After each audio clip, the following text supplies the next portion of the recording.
Hi guys, just wanted to share this planter with you. I planted this at the beginning of the season. Basically, it's a planter that I bought at Lowe's. It's a tall pedestal type one. And it's got a dwarf Alberta spruce in there, which is the evergreen interest. It's the green colored pyramidal type plant, which kind of stays that shape. It's kind of the classic Christmas tree, like mini Christmas tree shape. So it's really a lovely plant. I just love that shape and that color. It looks a little dry, but it's been a hot summer. It will bounce back in the winter. This area is basically part sun because it gets morning sun, so pretty strong morning sun. And then the sun ends up going over the house and then it's in shade the rest of the day. So afternoon shade like now. And this planter, I'm showing it to you the first weekend of September. So it's been put through the paces this summer.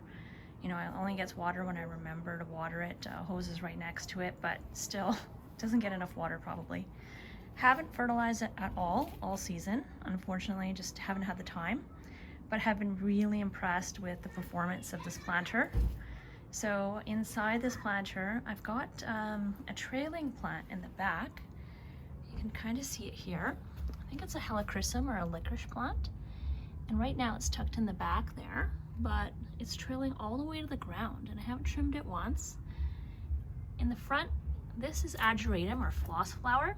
And this is one of my favorite plants. It's an annual, but you can see like the delicate lavender purple flowers.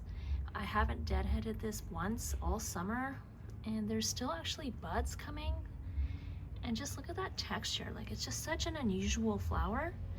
It really stands out. I just love that texture next to the leaves of the, or that, not the leaves, but the needles of the dwarf Alberta spruce.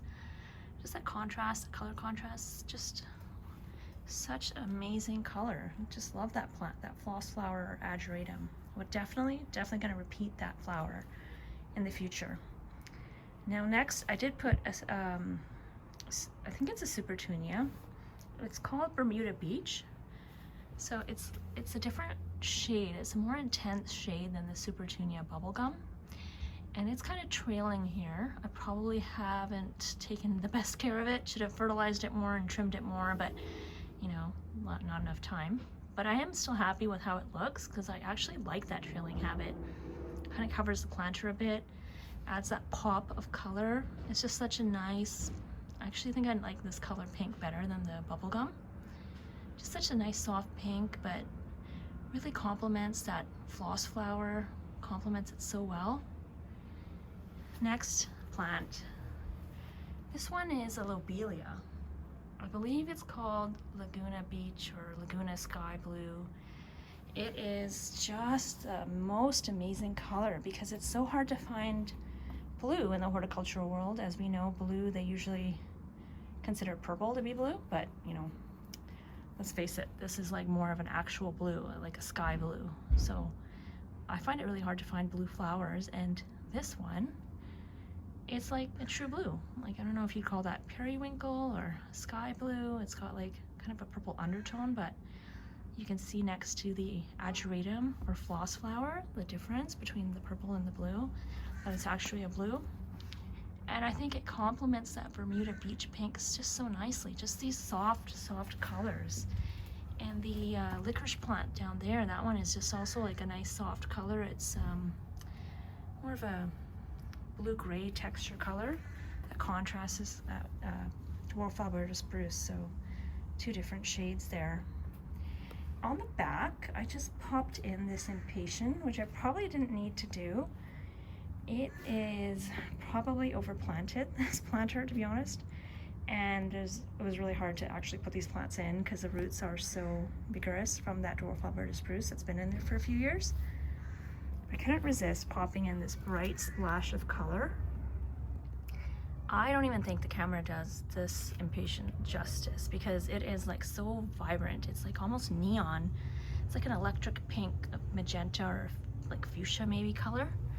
And honestly, like I haven't watered it enough. I think if this impatiens like water, if it got more water, it probably would be much more vigorous.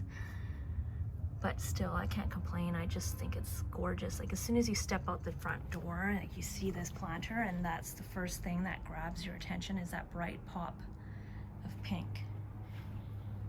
And on this side, of course, is the nice soft pastel-like colors, which are just so calming. It kind of has it all, this planter, so I really love it. I'm gonna repeat this if I can in the future, just because it's so nice. One thing I have noticed, that's I've got this planter on pot feet, or pot toes, whatever you want to call it, so that water can drain out of the bottom. And I should mention that there's a bumblebee on there. Look at that, so cute. You see that? Let's get up close without bothering him too much. Just lovely. We love seeing that as gardeners. It's part of the reason we do what we do. But I just wanted to mention that in the winter, the dwarf Alberta spruce is an evergreen, so it stays there all winter. And it's perfect around Christmas time to actually put some twinkle lights, like battery operated twinkle lights around there. And it just looks so cute. It's so welcoming by the front door when you come in. It's really cozy. So yeah, I love this planter. So I'm hoping it gives you guys some ideas, and maybe you want to try something similar to this. You can get these dwarf Alberta spruces relatively cheap, actually, because they sell it during the season, during the summer season and spring season, but also at Christmas time. They sell them as kind of, they market them as miniature to Christmas trees. So just be on the lookout, because sometimes you can find them at, you know, at grocery stores or big box stores, and they're kind of marketed as mini Christmas trees, but sometimes you can get them at quite a steal, and they stay relatively small. This one has been in this planter for a little while, and like I said, I haven't watered it enough, so it's a little bit dry, but such is life. And you should also rotate a planter like this so it gets even exposure to the sun. So I've kept it on this side just because this is my favorite side, with the floss flower and that Laguna Blue Skies lobelia there.